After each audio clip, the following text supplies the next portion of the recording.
Oh. Okay. Okay, cool. Hello. Yeah, it's still on. Hi, my name's Lucy. I use she, her pronouns. I'm a sophomore here at Smith. I'm an intended government major and an exercise and sports science minor. Outside of academics, I'm on the softball team. I'm also in basketball club. I was the first year rep for my house this year. I was also an all-campus senator. So yeah, that's a little bit about me. Hi, my name's Josephine. I'm a sophomore here at Smith. I use she, her pronouns. I am undeclared, but I'm probably going to be an English major. I've been involved in a couple different clubs on campus. I'm a reader for our Lit Mag. I'm also part of a short film production club called Don't Blink Media, and I'm also part of our powerlifting club. We're going to start here on the tour. This is the Campus Center. I'm going to tell you a little bit about it. So inside the Campus Center, you can find our Student Government Association office. They make sure everything is going well with our clubs. If you want to start a new club, you would go through them. We also have our Office of Student Engagement, which oversees all of our clubs. They provide funding for the clubs. They also run different trips around every month. Whether you want to go to Boston or New York, you can go through the OSC. We also have our Campus Center Cafe. You can buy food there, meals, coffees, teas, things like that, with either meal swipes or with your dining dollars that you get. We also have our radio station in that building, our WOZQ 91.1. It's one of the oldest, longest running radio stations in the country. So that's a super great option to get involved with if you're interested in that. And yeah, that's a little bit about the Campus Center. Right behind me, this is Chapin House. It's one of our houses on campus, but it also has one of our dining halls attached, which segues into our next topic, which is I'm going to talk about dining at Smith. So at Smith, we have 9 different dining halls that all serve different menus. You can access all the menus on the dining website, but it means that you basically have lots of different options for all of your meals. We also have a couple specialty dining options here at Smith. We have a vegan-vegetarian dining hall, but there are vegetarian options at all the houses. We also have a dining hall that is free of like the top 10 major allergens. We have a gluten-free dining hall. We have a couple halal and kosher options as well. At Smith, all students are on the same meal plan. That includes 5 meal swipes a day and also 110 dining dollars. Those dining dollars can be used at our 2 on-campus cafes. And if you run out of dining dollars, you can just put more money into it. The 110 is just what Smith gives you. Behind me, this is Seeley Lawn. It's kind of like the central hub of like academic campus. The farthest building away from me right now is Seeley Hall. You're guaranteed to have a class in Seeley Hall. I have had 7 of my 8 classes in that building. So if you're taking an English class, if you're taking a calculus class, if you're taking a biology class, you're probably going to have something in that building. On the lawn, sometimes Smith likes to have different events. So if it's really hot out, they might bring free ice cream. I know Duncan was here one time giving out like free Duncan, like bucket hats, things like that. So that was fun. Across the lawn, we also have our art museum.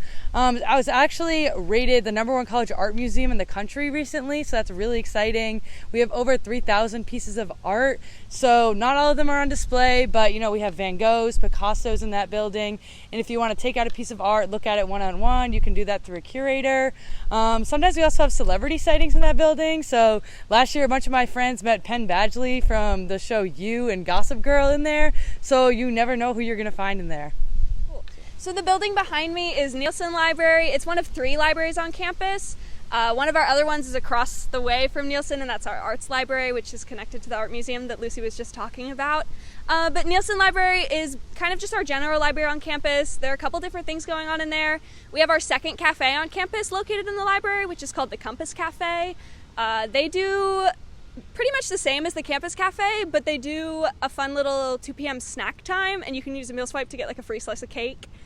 So at 2 o'clock, everyone stops studying and goes on their phones to try to get the cake before it runs out, which is pretty fun. We also have a really large archives and rare books collection in there. We also have something called the Sophia Smith collection, which kind of charts like the women's movement and women's history through time.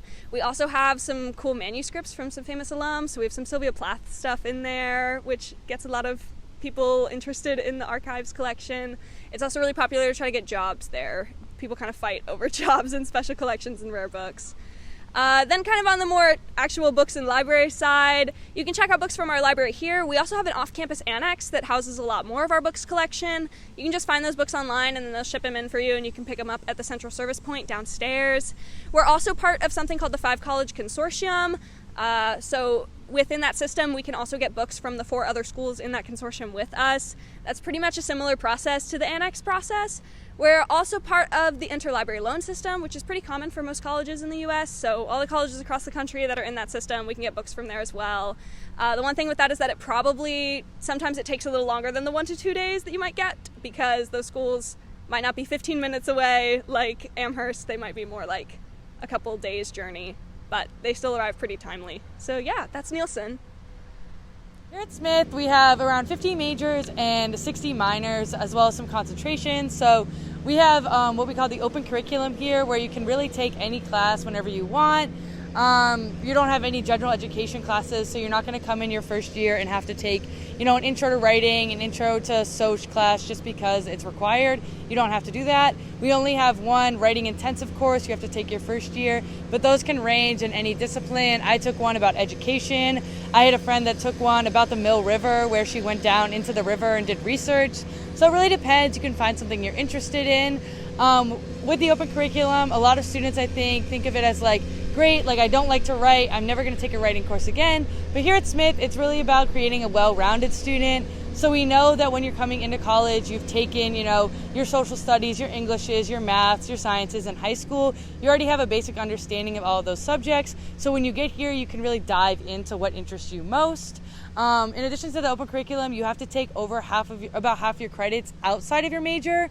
So if I was a government major, I can't just take every single government class, call it a day, and get my degree. I have to take classes outside of it, just to make sure, I'm focused on what I want to focus on, but also am well-rounded. I can go out into the world and succeed.